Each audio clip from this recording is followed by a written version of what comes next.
Hi, everybody. I'm Amy Holm, Executive Director of the Climate Registry. So excited to be here at COP28 in Dubai. And I'm joined today with two of really my favorite people. Sarah O'Keefe, who's with the City of Cleveland, and she's a Sustainability Director, and Chris Ronayne, who is the CEO of Cuyahoga County.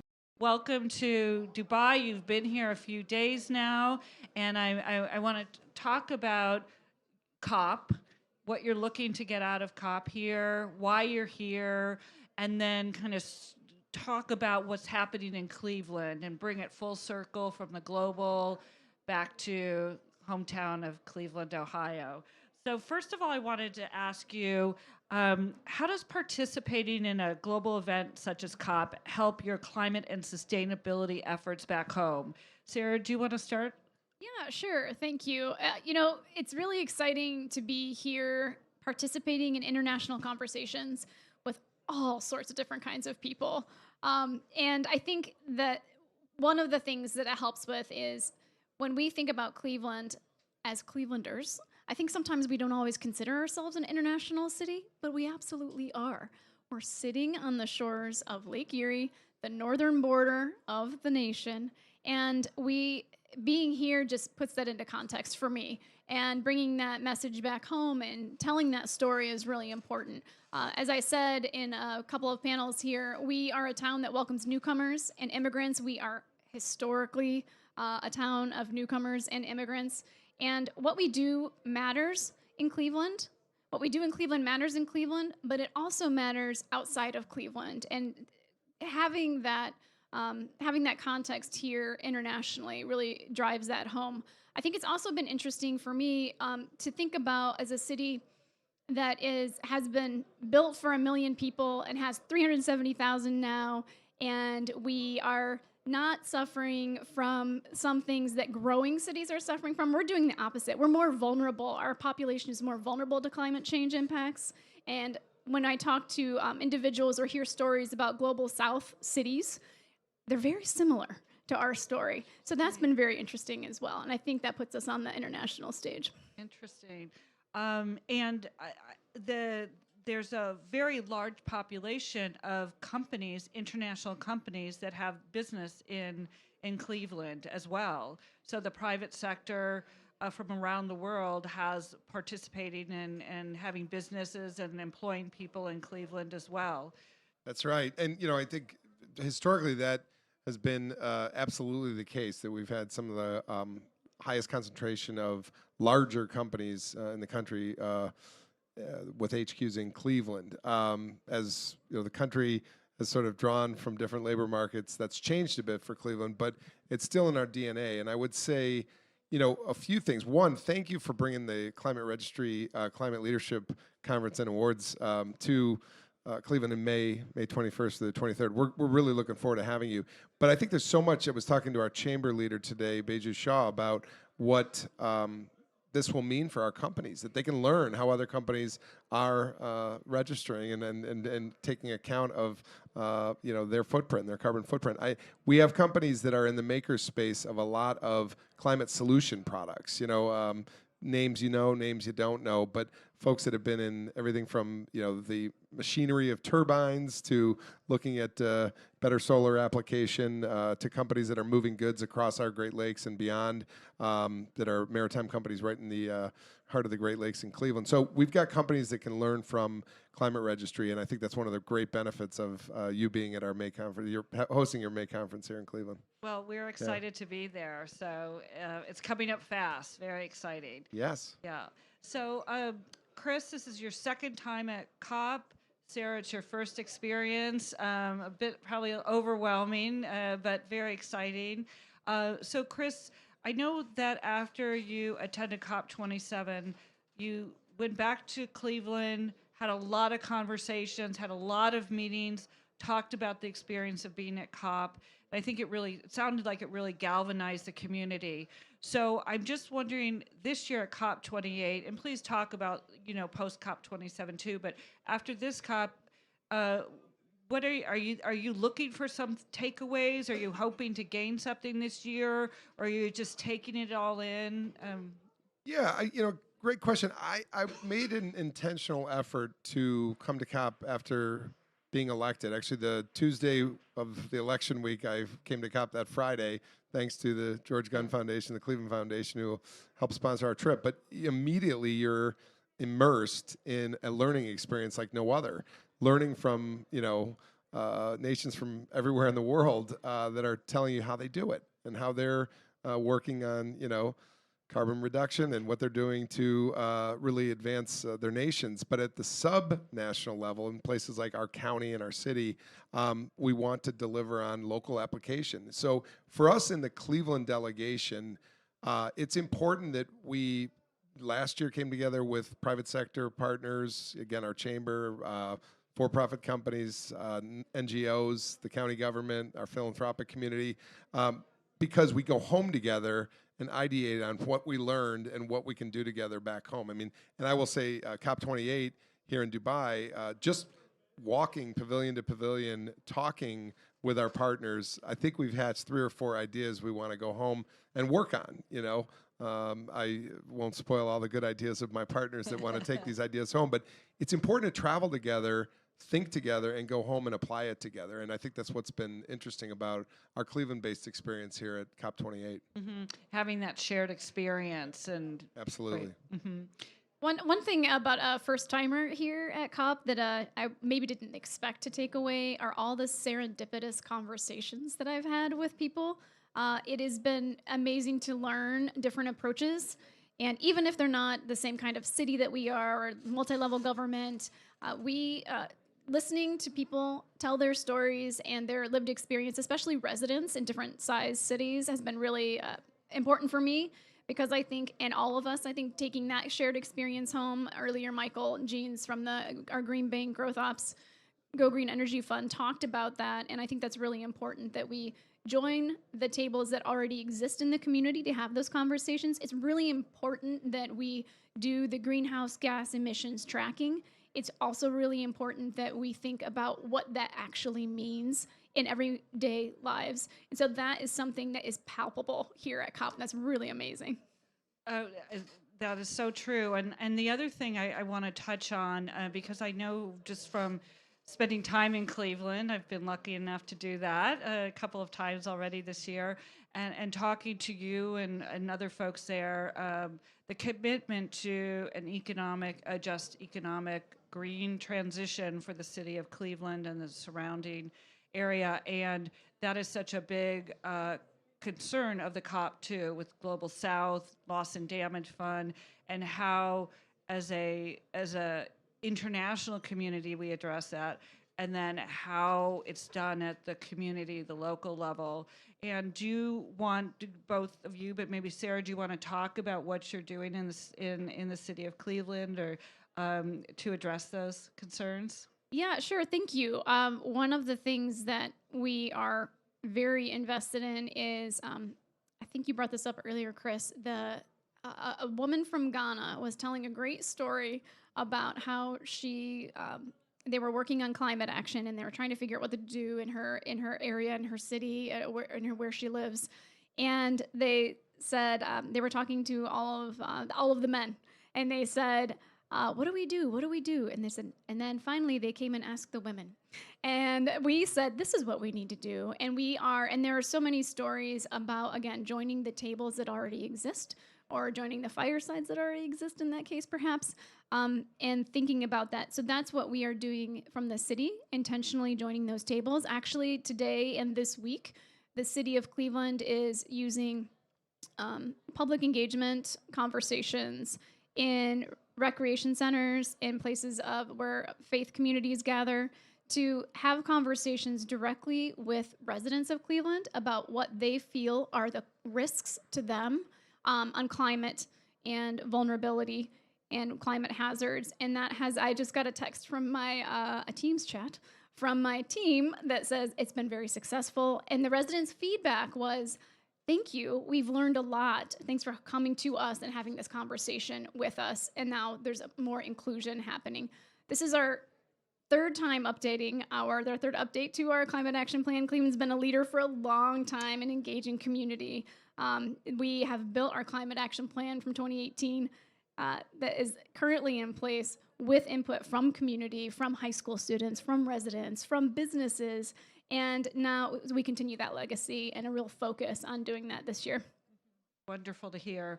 And so, Chris, what's your perspective on how you talk about collaborating with partners in Cleveland, but how about collaborating with other subnationals, other jurisdictions, and other, larger businesses outside of Cleveland in terms of making sure that this just transition is happening in Cleveland and Cuyahoga County? Yeah, I think there's infinite possibilities if you open your doors to actually having conversations across the sectors.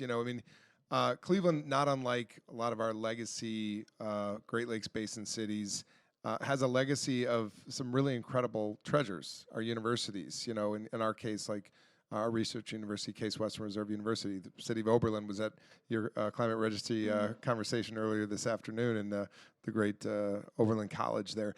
We can utilize the strengths of our research community to help us with this just transition. When you fan that out a bit further to the state of Ohio, you've got to find common ground because we know, the North American landscape.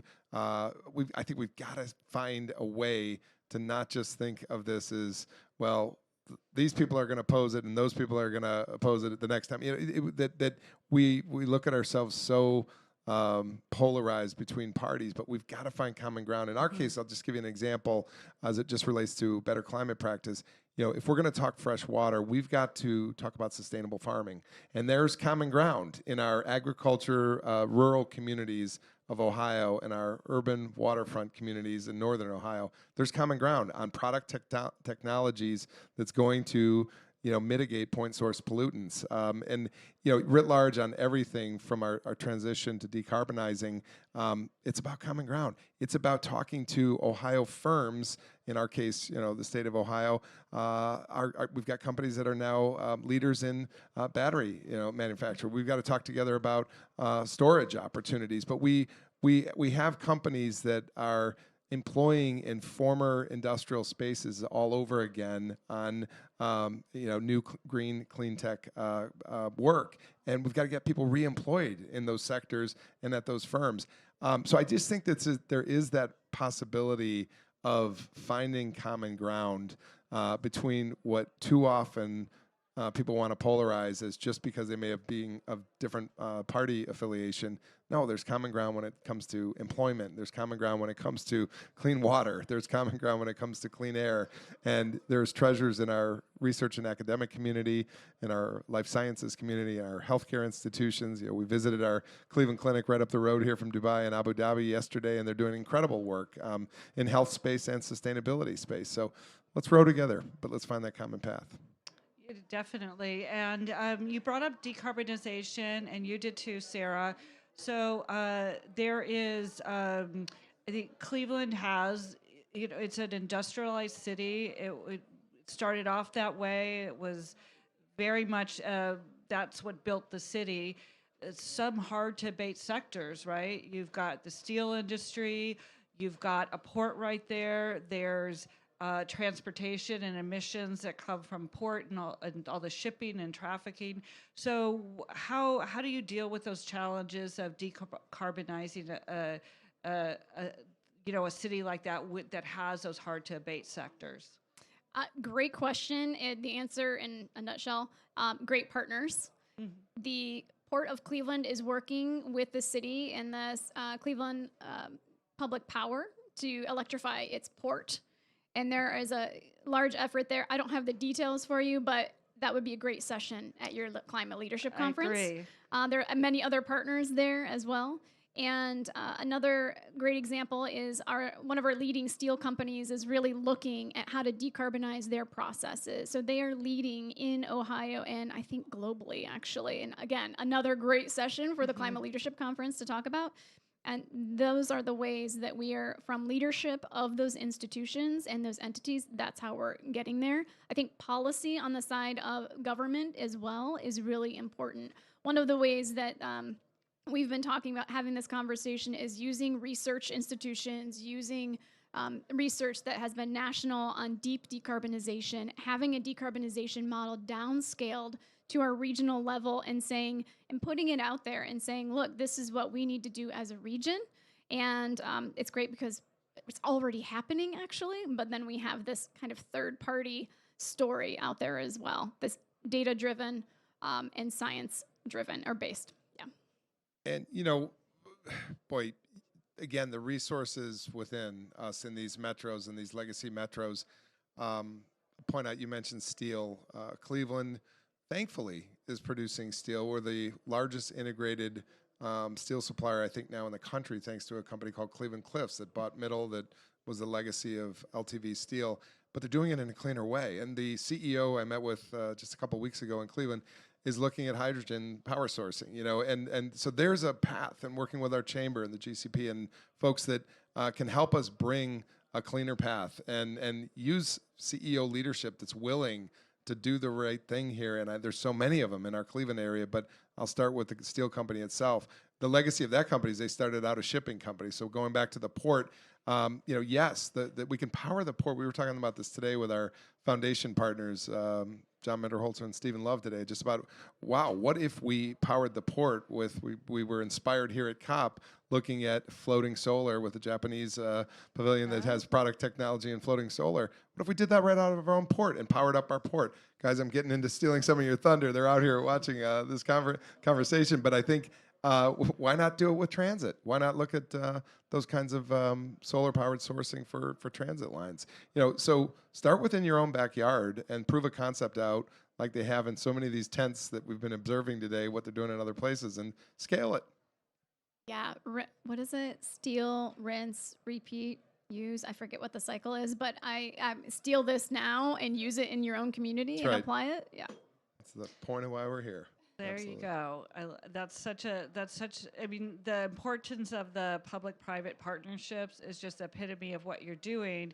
You're out there telling the story of Ohio, of Cleveland, and you're putting it at the front of the story about the climate crisis and how the community can band together with the support from the public community, the private elected officials, and the NGOs, the nonprofit organizations in the community. And like you said, you're all rowing together, and it's an exciting story to tell, and really a great model for other communities to learn from and to follow. And I just wanted to kind of wrap up our conversation here with a question. So we at the Climate Registry met all of you last year at COP. We were really inspired by your story, and we said we want to bring our annual Climate Leadership Conference, our 13th year, to Cleveland.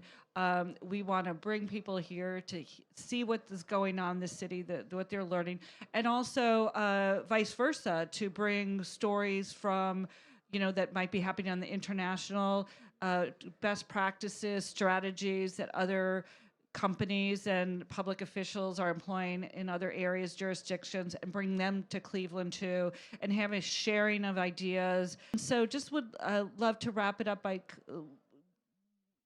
we have done this conference for many years. We really try and tailor it for the community that we're in, and we talk to the community, the organizations, the businesses there, and say, let's hear your stories. How can we weave them into the program of the conference?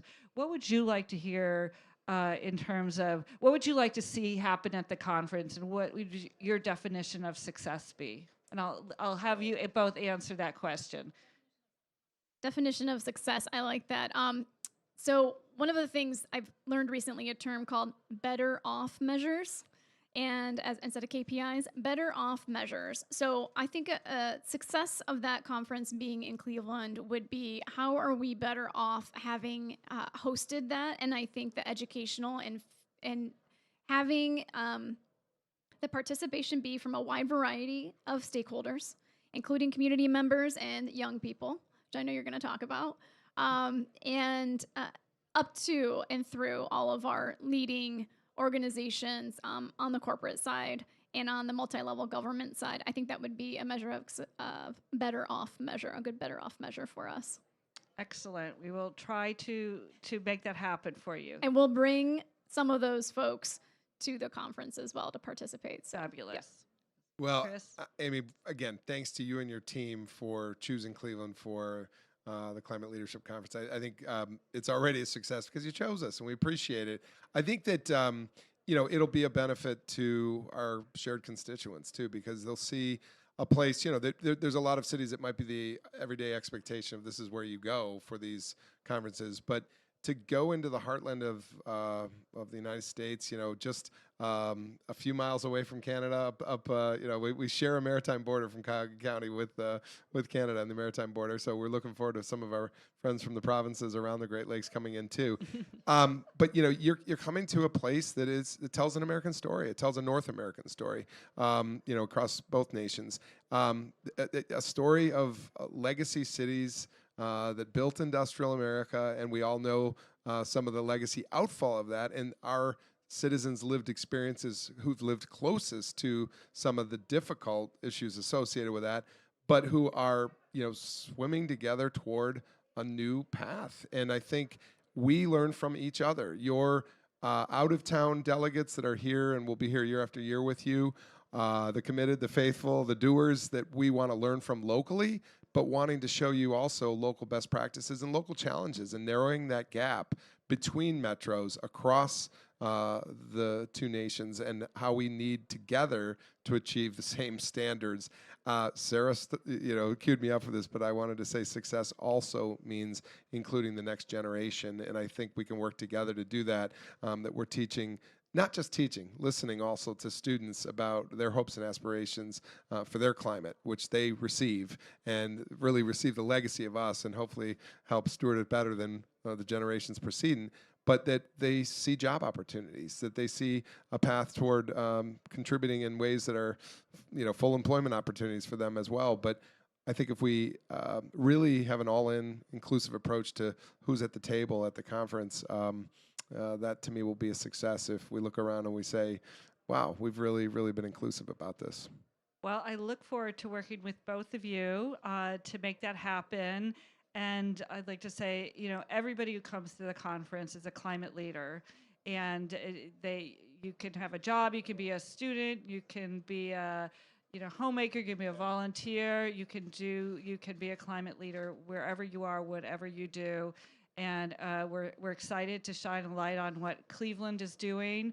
And you're going to have a busy couple weeks here, another week or so left. So we're going to say goodbye for now and say goodbye from Dubai. Goodbye from Dubai. And we'll see you in CLE. We'll see you in Cleveland. Yeah, exactly. See you. Thank you. Thank you. thank you. Thank you.